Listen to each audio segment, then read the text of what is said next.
আসসালামু আলাইকুম ওয়া রাহমাতুল্লাহি ওয়া বারাকাতুহু। আলহামদুলিল্লাহ, সুপ্রিয় দর্শক শ্রোতা, আমাদের মধ্যে অনেকেই জানতে চান যে নামাজের মধ্যে যদি দুই সিজদার জায়গায় আমরা একটা সিজদা দিয়ে ফেলি অথবা দুই সিজদার জায়গায় তিনটা সিজদা দিয়ে ফেলি তাহলে করণীয় কি? এর মধ্যে দুইটা প্রশ্ন। একটা প্রশ্ন হচ্ছে আপনি যদি দুই সিজদার জায়গায় একটা সিজদা করে ফেলেন তাহলে করণীয় কি?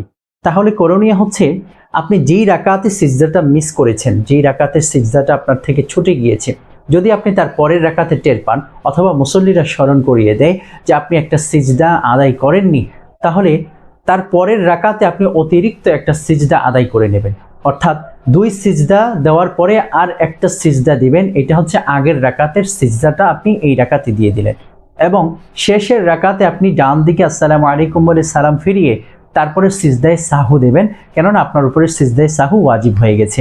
অর্থাৎ কোনো ফরজকে নেড়েচেড়ে আদায় করার কারণে অনিচ্ছাকৃতভাবে করেছেন, নেড়েচেড়ে আদায় করেছেন, এই জন্য আপনার উপরে সিজদায়ে সাহু ওয়াজিব হয়ে গেছে। আর যদি আপনি ইচ্ছাকৃতভাবে করেন তাহলে তো আপনার নামাজ হবেই না। প্রিয় দর্শক, আরেকটা কথা হচ্ছে, যদি ফরজ কোনো বিধান কম বেশি হয়ে যায়, কম হয়ে গিয়েছে অথবা বেশি হয়ে গিয়েছে, যদি কম হয়ে যায় ফরজ কোনো বিধান, সেটা যদি ছুটে যায়, পরিপূর্ণ নামাজ থেকে ছুটে যায়, তাহলে নামাজ বাতিল হয়ে যাবে। আর যদি এমন হয় যে আপনি পরবর্তীতে সেটা আদায় করে নিয়েছেন, যেমন সিজদার কথা বললাম, এমন ফরজ যেই বিধানগুলো আছে সেই বিধানগুলো যদি ছুটে গিয়ে থাকে, তাহলে আপনি পরের রাকাতে সেটি আদায় করে নেবেন এবং সর্বশেষ সিজদায়ে সাহু আপনার উপরে ওয়াজিব হবে। আর যদি অতিরিক্ত কোনো কিছু আদায় করে ফেলেন, রুকু একবার করার জায়গায় দুইবার করে ফেলেছেন অথবা সিজদা দুইটার জায়গায় আপনি তিনটা দিয়ে ফেলেছেন, তাহলে আপনার উপরে সিজদায়ে সাহু ওয়াজিব হবে। যদি সিজদায়ে সাহু দেন তাহলে আপনার নামাজ পরিপূর্ণ হয়ে যাবে, আদায় হয়ে যাবে। আর যদি সিজদায়ে সাহু আপনার থেকে ছুটে যায় তাহলে আপনার নামাজ বাতিল হয়ে যাবে।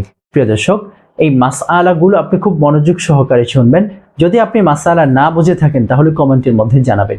আর যদি তারপরে বুঝতে সমস্যা হয়, প্রয়োজন আপনি আমাকে ফোন করে যে মাসআলাগুলো জেনে নেবেন। আজকে এই পর্যন্তই। আসসালামু আলাইকুম ওয়া রাহমাতুল্লাহি ওয়া বারাকাতুহু।